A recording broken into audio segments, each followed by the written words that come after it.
Is there a TCH Dallas stream yet? It is in development. Like I think all the pieces are in work, but I am not in the know as to the start, release, and opening time yet. I really have no idea, to be honest.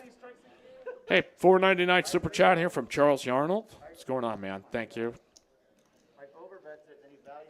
Danny saying don't know that I've ever seen Big Daddy Chaz's head. Yeah, that's It's a rare appearance. it's a special appearance. It's a Big Daddy Chaz's head meetup game here. You wanted to see it, you got it. All right, Sparks. Seeing Kevin raise to 150. Gonna put in the 3-bet to 525 with ace king offsuit, queen jack suited. Now here for Kev, 375 to call. Does have position here on Sparks. Yeah, I would expect Kevin to continue with the hand as strong as queen jack suited here. He's not much of a folder, and It's so pretty though. Like you can't fold that. So I'm gonna go heads up as Sparks with the ace of diamonds. Kevin here with queen jack of diamonds is diamonds here on the board for Kevin. Sparks again with ace king high. The 3-better pre. And this is kind of a weird spot that I think as we see a lot of people that with their 3-betting out of the small blind get kind of put out in no man's land here. yeah, he's going to start off small, which I think is good. Bet at 350. Kevin sitting with about 4,000, pot of 1.5K. Could decide maybe I take this away right here or still just play it in position. So Yeah, I think both options are fine for Kevin here. and going to take the first option, call here in position as the pot now built up to about 2,100. Actually, nope, I got that wrong. So, well, we've got a huge turn card, though. Queen of diamonds makes a flush. Top pair, top kicker here for Sparks with a flush draw. Yeah, this will be interesting to see if Kevin raises the turn. I would expect Sparks to barrel here. Okay, it's happening. Everybody stay calm. What's the procedure, everyone? What's the procedure? Stay calm. Big card here for Kev. Yeah. Totally ransacked your commentary. Just Sorry, to throw the office on there. I felt like I was on a morning radio show for a It minute. was. We were trying to get that vibe here. So, I like it. all right. So Kevin most assuredly is betting here in this spot, and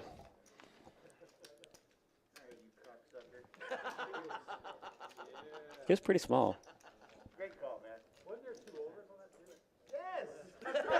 So that'll set him up for about 75 or 80% shove on the river, which is good.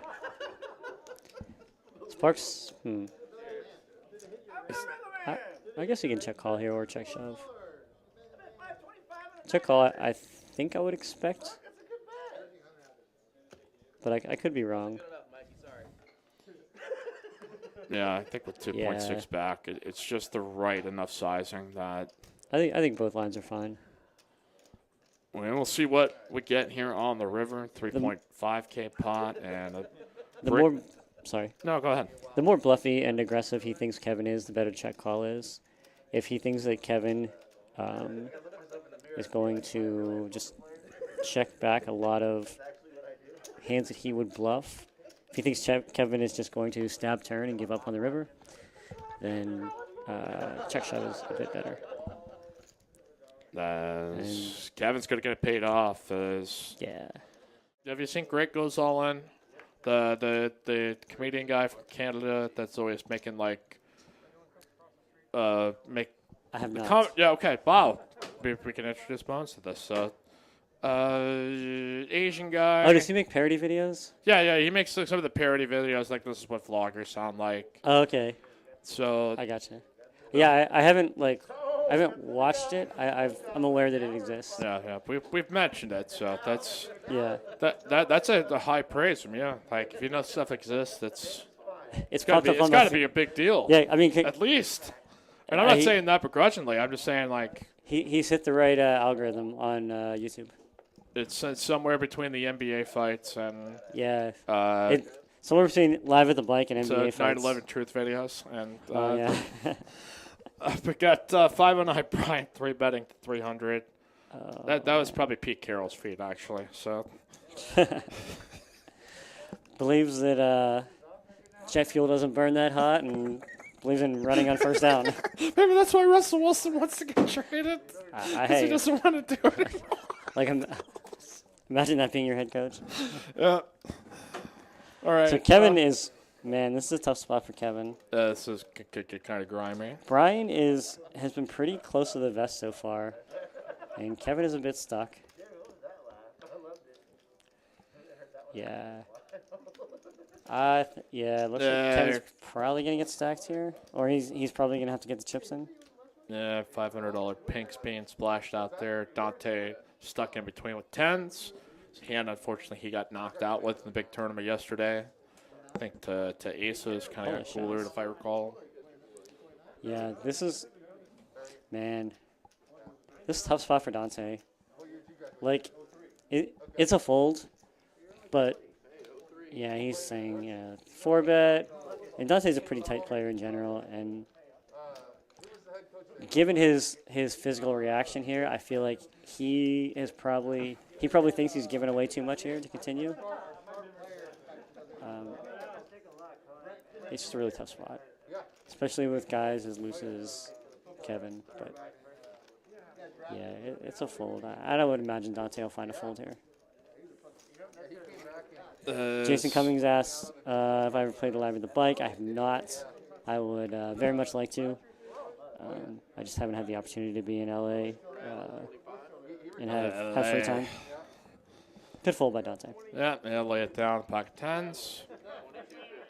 School Mike affirming that was correct. That was the hand Dante got knocked out with. So I don't want to relive bad nightmares. So yeah, which Chase now most likely going to put this in the muck. Think about this for a while.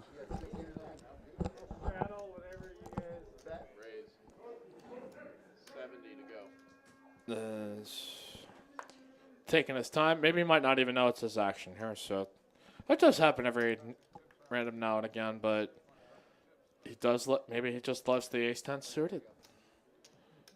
Let's see. Someone asked before if I had advice on overbetting. Honestly, it's a bit too complicated for me to get too much into it. I don't really want to get super deep into the weeds here on the stream.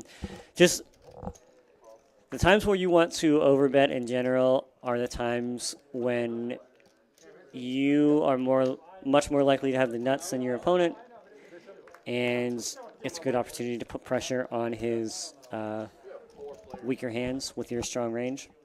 Well, 5-1 Brian going to shove in here for 4.2K, so it does give Kevin a chance to maybe exit stage left here at this point, but we will see what he decides to do here with unsuited ace-king. But I mean, I've always thought he's that he was taking Teddy Bridgewater, as we used to call him, but yeah, Cousins. I feel like there's got to be somebody besides Cousins that you can make a target of that, and I'm forgetting. Is that Allen? That's not Allen. No, that's Landry not Landry Shamet. Yeah, Nate's trying to square up with whoever he can find. Melo comes in here and gets a shot and runs. Yeah, there he goes. Yep, there he goes. And then what? Like a couple of years later, he's traded from Denver to New York. Yeah. So it's just the world just keeps on turning. I'm going to say number 4, Chris Paul and Rondo. Yep. That was incredible. Brandon Ingram, who fucking knew? I mean, you might have guessed, but yeah, who knew? We got a big one possibly brewing here. Kevin here with ace king. Chaz had 3-bet him. Is Kevin open? I would expect Kevin to go somewhere in the neighborhood of 900. Out of position, stacks us deep. we're always saying that mellow punch was such a sucker punch, and then he backs up the entire length of the court. That's, yeah, just look that up. J.R. Smith, Nate Robinson.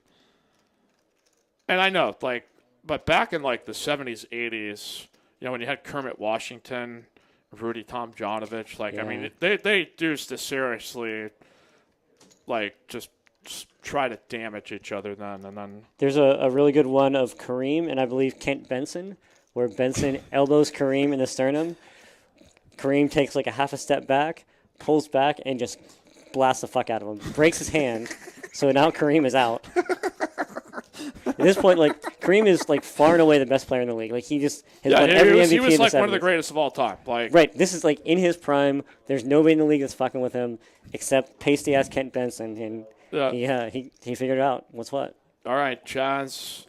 That was 3 out of Kevin here. His flop top pair. Kevin here first act after he 4-bet the 725. Chaz calls. As we got a bet here by Kevin. Phil Gordon slander. I'm here for that. Yeah. That's what made Although, me. you know, having a boyfriend and being gay is not slander.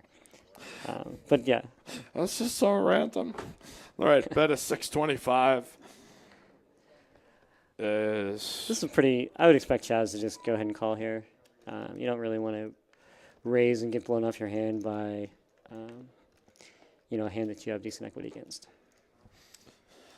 See what we get here on the turn as brick. Deuce of diamonds turns is 2.7, sitting right there in the middle. See if Kevin slows down, or it's a tricky spot here because you just know that Chaz is kind of sticky. Yeah, Chaz can have a lot of floats here, especially on a board like this that's pretty dynamic. And when I say dynamic, I just mean like what is effectively the nuts here can change. You know, spades can come. You know, some of these middling cards can come that would give Chaz's the part of Chaz's range that has you know 10-9, 10-8, 6-7, stuff like that. So I would expect Kevin to. He should probably check this a fair bit, but it looks like he's just going to barrel off, which is reasonable. Going to represent like he's got the goods. So puts out at least 1650 or 1800.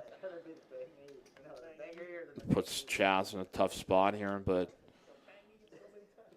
he has generally been very fearless in these spots and trying to figure it out. But Kevin going for it to try to apply as much pressure and construct here that he's got a bigger hand than what Chaz is calling with. So if Chaz calls, he'd be left with about 5,000. Kev is about 3.8, so Yeah, I would expect Chaz to go ahead and call here. then it could lead to a hell of a river decision for both because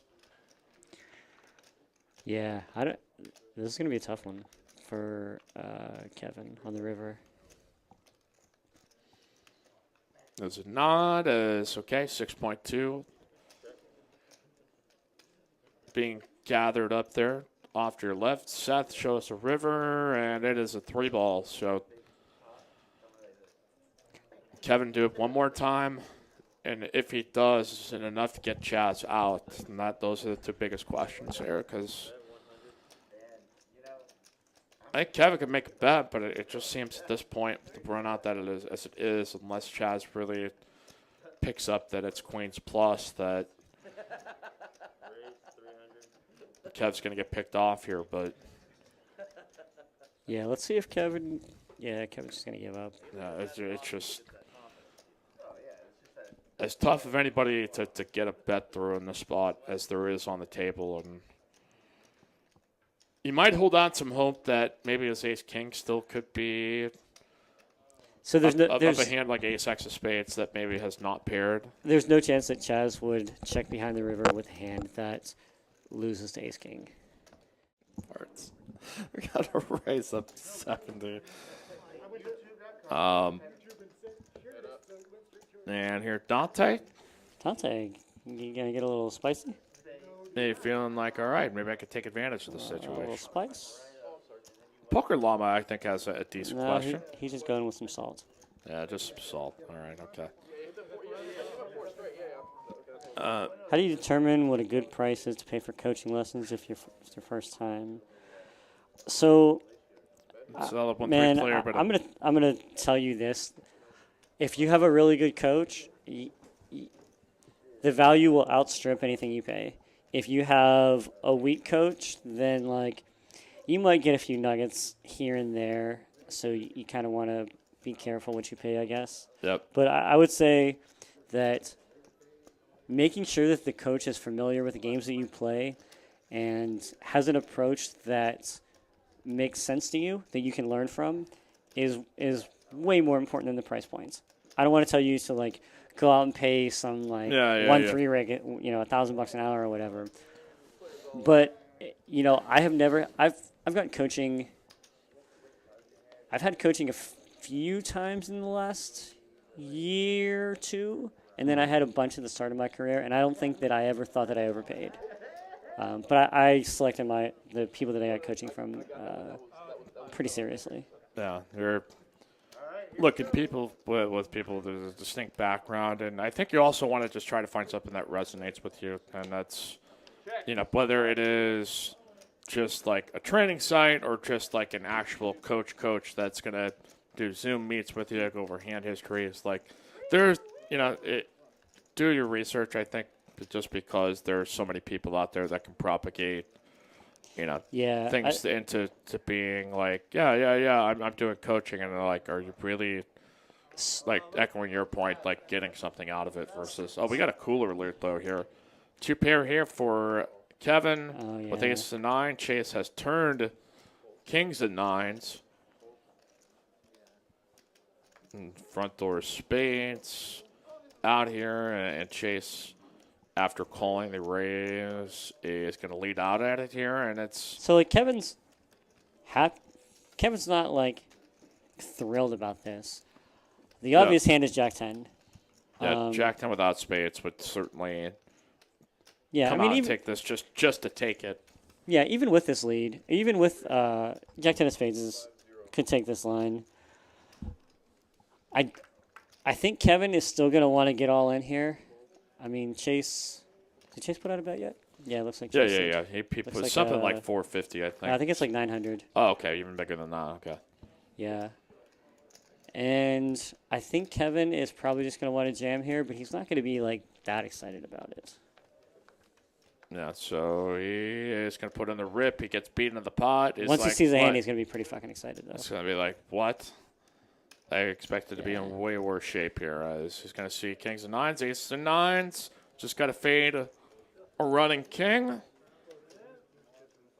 As a deuce, Jack on the first board deuce. And, yep, that is definitely good for Kev. This will be one of the last live streams we see for a while. Been doing this show since, again, January of last year. We're going to keep on plunging. Good day for Monkey Sides. Well, I guess that is the last hand. It's going to be taken down pre-flop. So thank you.